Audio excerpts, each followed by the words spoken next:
ഗാന്ധിയെ മഹാത്മാവെന്ന് വിളിക്കാൻ ഞാൻ വിസമ്മതിക്കുന്നു. അദ്ദേഹം അതിനാഥനമല്ല.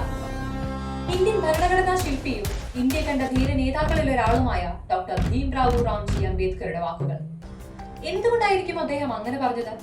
ഈ പ്രസ്താവന ശരിയോ തെറ്റോ? വിലയിരുത്താം. Welcome to yet another episode of tales by Madhavi.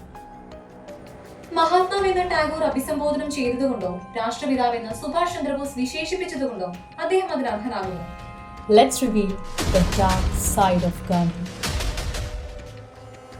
സ്വാതന്ത്ര്യ സമര കാലത്തുള്ള സേവനങ്ങളുടെയും നേതൃത്വത്തിന്റെയും അഹിംസയോടുള്ള പ്രതിബദ്ധതയുടെയും പേരിൽ ഇന്നും ഗാന്ധിയെ ജനങ്ങൾ വാനോളം പുകഴ്ത്താറുണ്ട്. എന്നിരിക്കലും ഈ കാരണങ്ങൾ കൊണ്ട് മാത്രം ഒരാളെ മഹാത്മാവെന്ന് വിശേഷിപ്പിക്കുന്നത് ശരിയാണോ? ഇവയ്ക്കെല്ലാം പിന്നിൽ ഒളിഞ്ഞു കിടക്കുന്ന അദ്ദേഹത്തിന്റെ ചില പ്രത്യേക താല്പര്യങ്ങൾ ചരിത്രം എവിടെയൊക്കെയോ പറയാതെ പോകുന്നില്ലേ? ലൈംഗിക പ്രേരണയ്ക്ക് മേലുള്ള തന്റെ ആത്മീയ നിയന്ത്രണം പരീക്ഷിക്കുന്നതിനായി തന്റെ മരുമക്കളായ മനു, ആഭ അടക്കമുള്ള പല സ്ത്രീകളുടെയും ഒപ്പം നഗ്നരായി കിടന്നുറങ്ങുക, അവരുമൊത്ത് കുളിക്കുക, മസാജുകൾ ചെയ്യുക തുടങ്ങിയ പ്രവൃത്തികൾ ഇന്നും ഇന്ത്യൻ ജനതയ്ക്ക് ഉൾക്കൊള്ളാനാവാത്തതാണ്. അന്നും നെഹ്റു അടക്കമുള്ള പല നേതാക്കളും ഇതിനെ വിമർശിച്ചുവെങ്കിലും അത് തെറ്റാണെന്ന് അംഗീകരിക്കാനോ നിർത്താനോ ഗാന്ധി തയ്യാറായില്ല. ഇവരിൽ പലർക്കും ഈ ഒരു കാര്യത്തോട് എതിർപ്പുണ്ടായിരുന്നുവെന്ന് ഗാന്ധി തന്നെ പറഞ്ഞിട്ടുണ്ട്. ഇന്ത്യയുടെ ഉരുക്കു മനുഷ്യൻ എന്ന് ലോകം വാഴ്ത്തുന്ന സർദാർ വല്ലഭായ് പട്ടേൽ ഭയാനകമായ മണ്ടത്തരം എന്നാണ് ഗാന്ധിയുടെ ഈ ചെയ്തിയെ വിശേഷിപ്പിച്ചത്.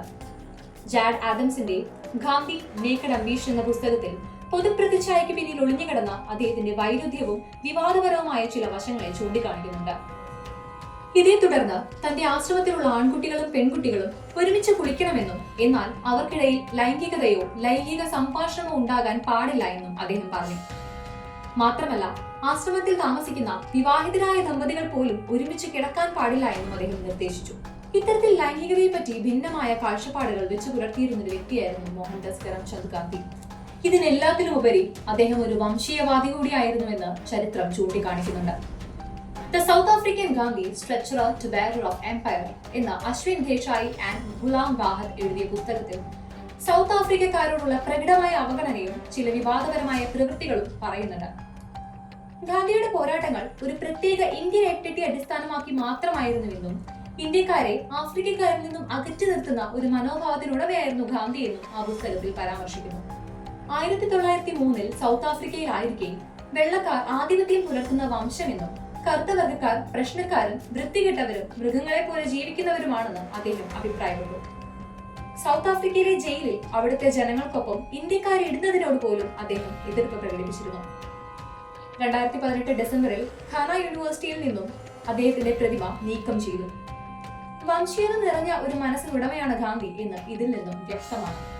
ഇതിലെല്ലാം ഉപരി ദളിതരുടെ അവകാശങ്ങൾക്കും ഉന്നമനത്തിനു വേണ്ടി പോരാടിയ ഡോക്ടർ BR അംബേദ്കറിനോടുണ്ടായിരുന്ന ഗാന്ധിയുടെ അഭിപ്രായ വ്യത്യാസവും ഭരണവ്യവസ്ഥയെ അപലപിക്കാത്ത പ്രവൃത്തിയും അദ്ദേഹത്തിനുള്ളിലെ വംശീയവാദിയെ തെളിച്ചു കാണിക്കുന്നു. ഇങ്ങനെയെല്ലാം ആയിരുന്ന ഒരാളാണ് ഇന്നും നമ്മുടെ കറൻസികളിൽ പോലും നിറഞ്ഞു നിൽക്കുന്നത്. ഇന്ത്യൻ സ്വാതന്ത്ര്യ സമരത്തിലുണ്ടായ അദ്ദേഹത്തിന്റെ നേതൃത്വവും സംഭാവനയും ഇവിടെ ആരും കുറച്ചു കാണിക്കുന്നില്ല. എന്നിരുന്നാലും ഇന്ത്യയുടെ സ്വാതന്ത്ര്യം ഗാന്ധിയുടെ മാത്രം ശക്തിയാൽ ഉണ്ടായ ഒന്നല്ല. സുഭാഷ് ചന്ദ്രബോസിന്റെയും ഇന്ത്യൻ നാഷണൽ കോൺഗ്രസിന്റെയും മറ്റ് സ്വാതന്ത്ര്യ സമര സേനാനികളുടെയും അതിലെല്ലാം ഉപരി ഇന്ത്യൻ ജനതയുടെയും ഒന്നായ പോരാട്ടത്തിൽ ഉണ്ടായ ഒന്നാണ്. ഗാന്ധിക്ക് പകരം സുഭാഷ് ചന്ദ്രബോസ് ആയിരുന്നുവെങ്കിൽ ഇതിനോടകം നമുക്ക് സ്വാതന്ത്ര്യം കിട്ടുമായിരുന്നു എന്ന് വിശ്വസിക്കുന്നവരും ഇന്ന് ഇന്ത്യൻ സമൂഹത്തിലുണ്ട്. ഈ വീഡിയോ ആരെയും അപമാനിക്കാനോ തെറ്റുകാരനായി കാണിക്കാനോ അല്ല. ഈ വിഷയത്തെ സംബന്ധിച്ച് അവൈലബിൾ ആയിട്ടുള്ള ചില ബുക്സ്, ആർട്ടിക്കിൾസ്, ഡോക്യുമെന്റ്സ് എന്നിവയിൽ നിന്ന് ശേഖരിച്ച ചില തെളിവുകളുടെയും വസ്തുതകളുടെയും അടിസ്ഥാനത്തിൽ ഞാൻ തയ്യാറാക്കിയ എന്റെ ചില സംശയങ്ങളും ആശയങ്ങളും മാത്രമാണ് ഇവിടെ പങ്കുവയ്ക്കുന്നത്. മോഹൻദാസ് കരംചന്ദ് ഗാന്ധിയെ മഹാത്മാവ് എന്ന് വിശേഷിപ്പിക്കണോ വേണ്ടയോ എന്നുള്ളത് ഓരോ വ്യക്തിയുടെയും വീക്ഷണത്തെ സംബന്ധിച്ചിരിക്കുന്നു. ഈ വീഡിയോയെ കുറിച്ചുള്ള നിങ്ങളുടെ അഭിപ്രായങ്ങളും വിമർശനങ്ങളും കമന്റ് ബോക്സിൽ രേഖപ്പെടുത്താം.